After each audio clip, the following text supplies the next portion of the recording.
ప్రభు నామానికే మయం కలుగును గాక. కూడి వచ్చిన మీ అందరికీ, కర్మల ఆత్మీయ సహవాస సంఘ విశ్వాసులందరికీ మన ప్రభువును ఆయన ప్రియ కుమారుడునైన యేసుక్రీస్తు వారి శ్రేష్టమైన నామలో శుభములు మరియు అందరికీ వందనాలు. విలాప వాక్యములు 5వ అధ్యాయాన్ని మనం ధ్యానం చేసుకుంటున్నాం. విలాప వాక్యములు 5వ అధ్యాయం. ఇందులో ముఖ్యమైన అంశం ఏంటంటే ఇర్మియా యొక్క విజ్ఞాపన. ఇర్మియా దేవుని కృప కొరకు వేడుకొనుటను మనం ఈ అధ్యాయంలో చూడవచ్చు. అందులో భాగంగానే 16 వచనాలు మనం ధ్యానం చేసుకున్నాం. 17వ వచనం నుంచి మనం ధ్యానం చేసుకుందాం. 17వ వచనం చదువుతాను. దీని వలన మాకు ధైర్యము చెడి ఉన్నది, సియోను పర్వతము పాడైనది, మా తల మీద నుండి కిరీటం పడిపోయాను, మేము పాపం చేశాము, మాకు శ్రమ, దీనివల్ల మాకు ధైర్యం చెడిపోయింది. సియోను పర్వతము పాడైపోయింది అంటున్నారు. కిరీటమైనటువంటి రాజు, కిరీటం పడిపోవడం అంటే రాజు చెరపట్టబడడం. కాబట్టి రాజు చెరపట్టబడినందువలన, ఆ కిరీటం పడిపోయినందువల్ల, వాళ్ళ పాపం చేసినందువల్ల వారికి కలిగిన శ్రమను బట్టి మాకు ధైర్యము చెడి ఉన్నది, సియోను పర్వతము పాడైనది అని వారు వాపోతా ఉన్నారు. మేము పాపం చేశాము అని వాళ్ళు ఒప్పుకుంటున్నారు. ఇక్కడ ఇర్మియా విజ్ఞాపనే కానీ ఇర్మియా ఇశ్రాయేళ్ల పక్షంగా చేస్తున్న విజ్ఞాపన. అది ఇశ్రాయేలీల మాట అన్నమాట. మేము పాపం చేసి ఉన్నాము, మాకు శ్రమ అనేది ఇశ్రాయేలీల మాట. మన హృదయం కూడా కొన్నిసార్లు మన మీద దోషారోపణ చేస్తుంది. మన హృదయం కూడా మన మీద కొన్నిసార్లు దోషారోపణ చేస్తుంది. మరి ఏం చేయాలి? మనం దోషారోపణ చేసినప్పుడు సమ్మతిపరుచుకోవాలి హృదయాన్ని. అదే అంటారు యోహాను గారు, శిష్యుడైన యోహాను గారు తన పత్రికల్లో. మొదటి పత్రిక 3:21 చదివితే, ప్రియులారా, మన హృదయము మన యందు దోషారోపణ చేయని ఎడల దేవుని ఎదుట ధైర్యం కలిగి ఉంటాం. ఒకవేళ దోషారోపణ చేస్తే మన హృదయము ఏ విషయాల్లో మన యందు దోషారోపణ చేయునో ఆ విషయములలో ఆయన ఎదుట మన హృదయములను సమ్మతిపరుచుకుందాము అంటారు. అదే అధ్యాయం 3:20లో. కాబట్టి అప్పుడే మనం ఎప్పుడైతే మన హృదయాన్ని ప్రభు ఎదుట సమ్మతిపరుచుకుంటామో అప్పుడు ఆయన ఎదుట ధైర్యం కలిగి ఉంటాం. అందుకే మన మనస్సాక్షికి కల్మషము తోచకుండానట్లు నిర్మలమైన ఉదకముతో స్నానం చేసిన శరీరములు గలవారమై ఉండి విశ్వాస విషయంలో ఆత్మనిశ్చయత కలిగి యథార్థ హృదయముతో మనం దేవుని సన్నిధానానికి చేరదాం, ధైర్యంతో ఆయన కృపానుసనము వద్దకు చేరదామంటాడు హెబ్రీ పత్రికలో. కాబట్టి క్రైస్తవ హృదయం, ఆ హృదయంలో క్రీస్తు రక్త ప్రోక్షణ ఉండాలి. అప్పుడు మన మనస్సాక్షికి కల్మషము తోచదు. అప్పుడు మనం ప్రభు యొక్క సన్నిధానానికి చేరతాం. హేబెలు కంటే మరి శ్రేష్టముగా పలికేటువంటి క్రీస్తు యొక్క ప్రోక్షణ రక్తానికి మనం వచ్చాం.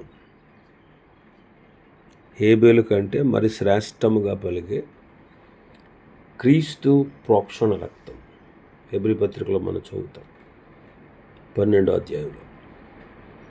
హేబెలు రక్తము తన్ను హతము చేసిన అన్నకు తీర్పు తీర్చమని మాట్లాడుతూ ఉంది. మన మనస్సాక్షికి కల్మషం తోచిన వెంటనే మనం కూడా దేవుని ఎదుట మనల్ని మనం ఒప్పుకోవాలి. అందుకంటారు కదా యోహాను గారు, మన పాపములను మనం ఒప్పుకొని ఎడల ఆయన నమ్మదగినవాడు, నీతిమంతుడు. మన పాపములను కడిగి పవిత్రపరుస్తాడు. కాబట్టి క్రీస్తు రక్తం ప్రతి పాపము నుండి మనల్ని కడిగి పవిత్రులుగా చేస్తుంది. కాబట్టి దేవుని పిల్లలైనటువంటి మనం క్రీస్తు రక్తము ద్వారా మనం శుద్ధీకరించబడాలి.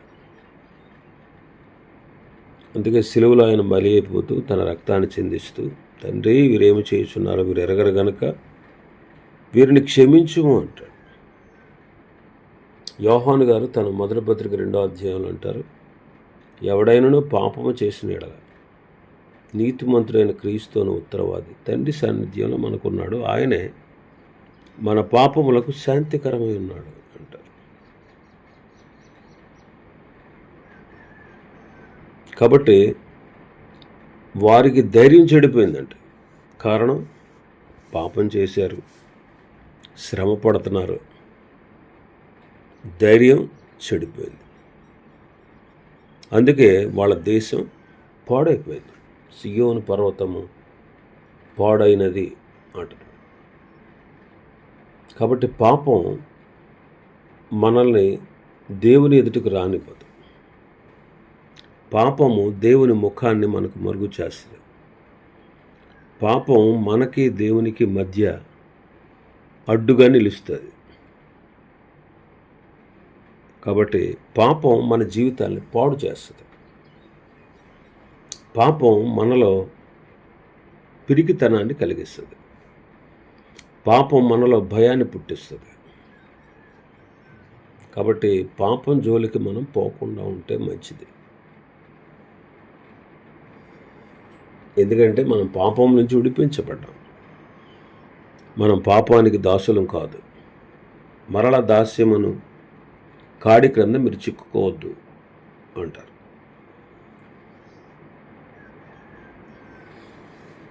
మనల్ని పాపం నుండి విడిపించి మనల్ని స్వతంత్రులుగా చేశారు ప్రభు. నీ అంతటా నీవు పాపానికి అప్పగించుకుంటే తప్ప పాపానికి నీ మీద ప్రభుత్వం లేదు. నీ అంతటా నువ్వు సాతానికి అప్పగించుకుంటే తప్ప వాడు నిన్నేమీ చేయలేడు. ఇంకా 18వ వచనంలోకి మనం వస్తే, నక్కలు దాని మీద తిరుగులాడుచున్నవి, మా కన్నులు దీన్ని చూచి మందగిలేను. నక్కలు, బబులోనీయుల్ని నక్కలు అని పిలుస్తూ ఉన్నాడు. లూకాసు వార్త 13వ అధ్యాయంలో యేసుక్రీస్తు ప్రభు వారు కూడా హేరోదును గూర్చి ఆ నక్కతో ఇలా చెప్పండి అన్నాడు. క్రీస్తును అంగీకరించకుండా తృణీకరించే వారందరూ నక్కలు మరియు కుక్కలు. అందుకే కుక్కలు, మాంత్రికులు, వ్యభిచారులు వెలుపట ఉంటారు అని ప్రకటన గ్రంథం సెలవిస్తూ ఉంది. అంటే వాళ్ళ పరలోక రాజ్యానికి అర్హులు కాదు. కాబట్టి ఈ లోకంలో సంఘాల్లో కూడా కుక్కలు ఉన్నాయి. సంఘాల్లో కూడా. కాబట్టి ఆ వాటి విషయమై మనం జాగ్రత్తగా ఉండాలి. అందుకే కుక్కల విషయమై జాగ్రత్తగా ఉండండి. దుష్టులైన పనివారి విషయమై జాగ్రత్తగా ఉండండి. ఈ ఛేదనను ఆచరించి వారి విషయమై జాగ్రత్తగా ఉండండి. తప్పు బోధకుల గురించి చెప్పబడింది. పరమగీతాల్లో కూడా మనం చదువుతాం, మన ద్రాక్ష తోటలు పూత పట్టి ఉన్నవి, ద్రాక్ష తోటలను చెరుపు నక్కలను పట్టుకోండి, సహాయం చేసి గుంట నక్కల్ని పట్టుకోండి అంటారు. పౌలు గారు కూడా చెప్తారు ఏమనంటే, అపొస్తలుల కార్యాలు 20వ అధ్యాయం 29వ వచనంలో, నేను వెళ్ళిపోయిన తర్వాత క్రూరమైన తోడేళ్ళు మీలో ప్రవేశిస్తాయి. ప్రభు చెప్పారు మత్తయి సువార్తలో, గొర్రె చర్మం వేసుకున్న క్రూరమైన తోడేళ్ళు వస్తాయి, మందను కనికరించమంటారు. అంటే ఈ జంతు స్వభావం కలిగిన వారు, నక్కలు కుక్కల వంటి స్వభావాన్ని కలిగిన వారు సంఘంలో ఉంటారు. వాళ్ళ విషయమై జాగ్రత్తగా ఉండాలి. కాబట్టి నక్కలు దాని మీద తిరుగులాడుతున్నాయి. అందుకే పర్వతం పాడైపోయింది. కాబట్టి ఎలాంటి స్వభావం కలిగిన వారు, అంటే ఇలాంటి స్వభావంతో జీవిస్తూ ఉండేవారు, వారి వలన సంఘం పాడైపోతుంది. కాబట్టి మనం జాగ్రత్త పడాలి. మా కన్నులు దీనిని చూచి మందగిలెను అంటాడు. నక్కలు ఇశ్రాయేలు ప్రజల కన్నులకు మందము కలిగించుట. కాబట్టి గుడ్డితనం కలిగించడం. సంఘములో శరీరానుసారులు ఉంటారు, సంఘాల్లో ప్రకృతి సంబంధులు ఉంటారు. మన దృష్టి వాళ్ళ మీద ఉండకూడదు, వారితో మన సహవాసం ఉండకూడదు. అందుకే తిమోతితో పౌలు గారు స్పష్టంగా చెప్తారు, పవిత్ర హృదయులై ప్రభువునకు ప్రార్థించే వారితో కూడా నీతి, విశ్వాసము, ప్రేమ, సమాధానాన్ని వెంటాడము అంటారు. మనం చూడాల్సింది వాళ్ళ వైపు కాదు,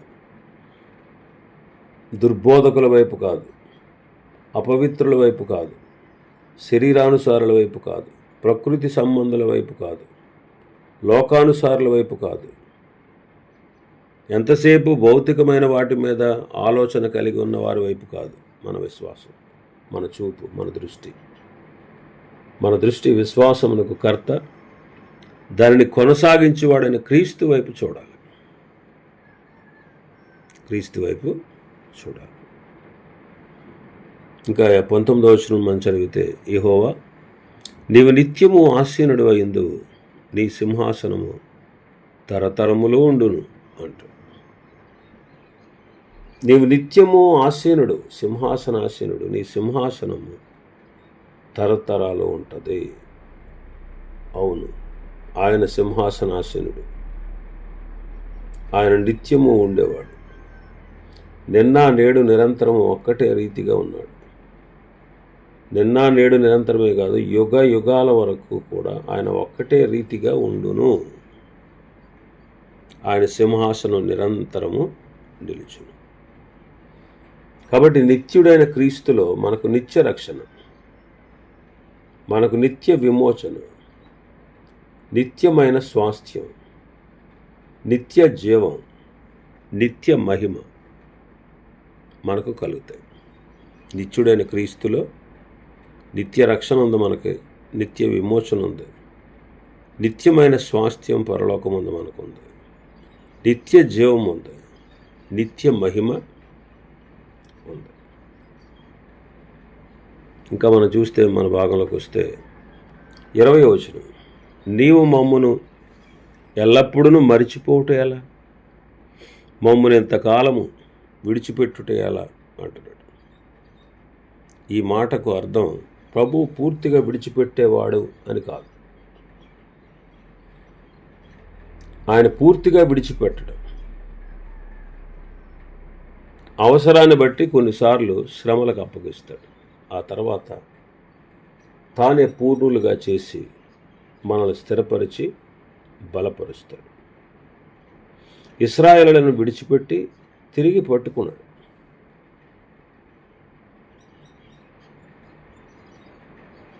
ఇది ఇశ్రాయేలు యొక్క అంగలార్పు.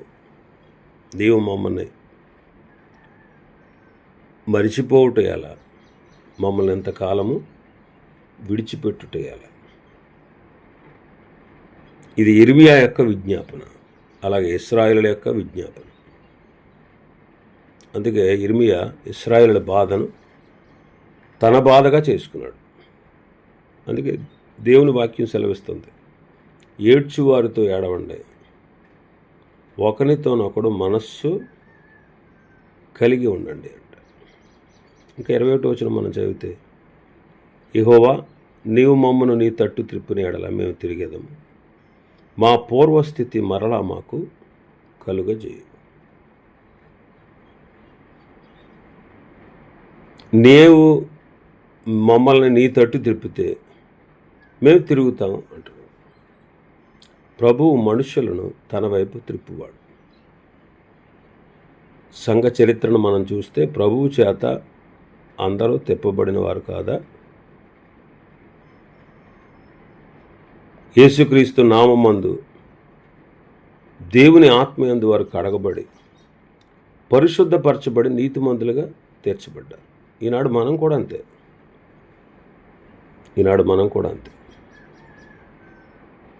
మమ్మను మీ తట్టు తిప్పితే మేము తిరుగుతాం అంటున్నాడు. ప్రభువు మనుషులను త్రిప్పువాడు. అందుకే రోమపత్రిక 2వ అధ్యాయంలో చదువుతాం, దేవుని అనుగ్రహము మారు మనసు పొందుటకు నిన్ను ప్రేరేపించుచున్నదని ఎరుగక ఆయన అనుగ్రహ ఐశ్వర్యమును సహనమును దీర్ఘశాంతమును తృణీకరించుదువా? దేవుని న్యాయమైన తీర్పు కొరకు నీకు నీవే ఉగ్రతను సమకూర్చుకొనుచున్నావు అంటున్నాడు.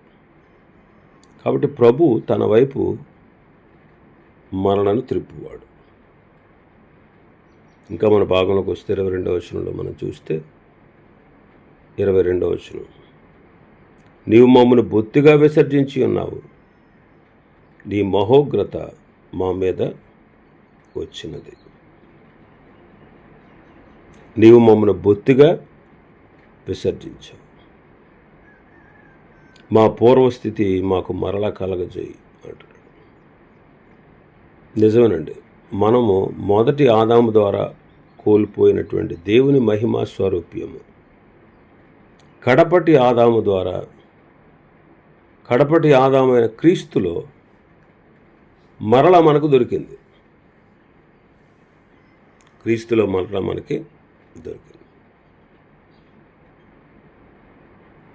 ఆయన బొత్తిగా విసర్జించి ఉన్నాడు అని బాధపడుతున్నారు. మరి ఆయన పూర్తిగా విసర్జిస్తాడా?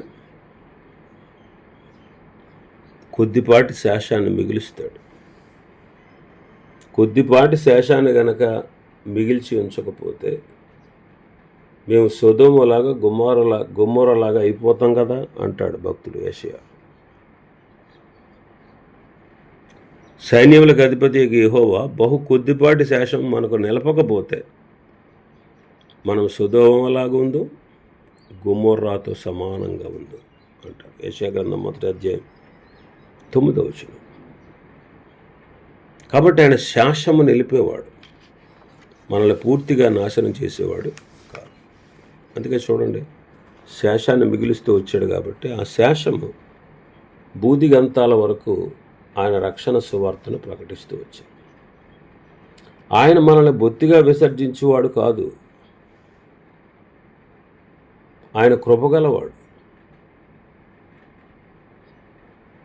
ఎందుకు మనం నిర్మూలం కాలేదు అంటే దేవుని కృప.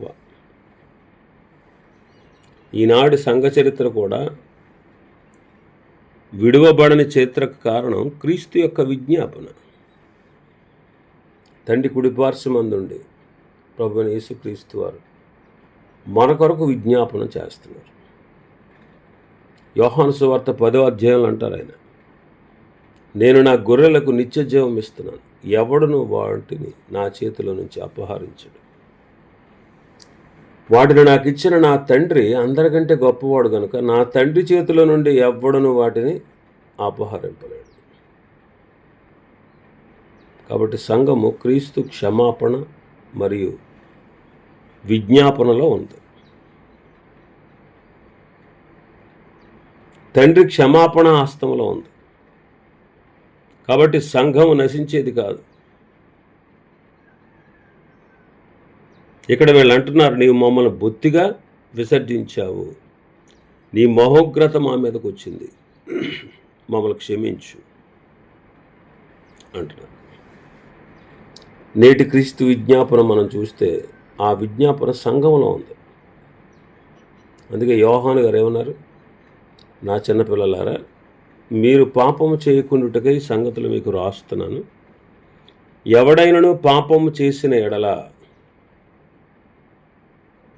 నీతిమంతుడైన క్రీస్తు అనే ఉత్తరవాది తండ్రి వద్ద మనకున్నాడు. ఆయనే మన పాపములకు శాంతికరమై ఉన్నాడు.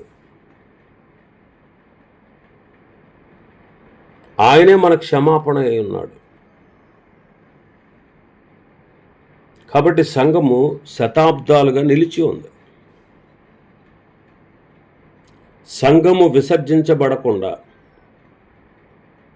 ఆనాడు ఇశ్రాయేళ్ల పక్షంగా ఇర్మియా చేసిన విజ్ఞాపన కంటే ఈనాడు ప్రభువైన యేసుక్రీస్తు వారు తండ్రి సాన్నిధ్యంలో ఆయన కుడిపార్శ్వమందు ఉండి మన కోసం విజ్ఞాపన చేస్తున్న ఆ విజ్ఞాపన విశేషమైనదన్నమాట.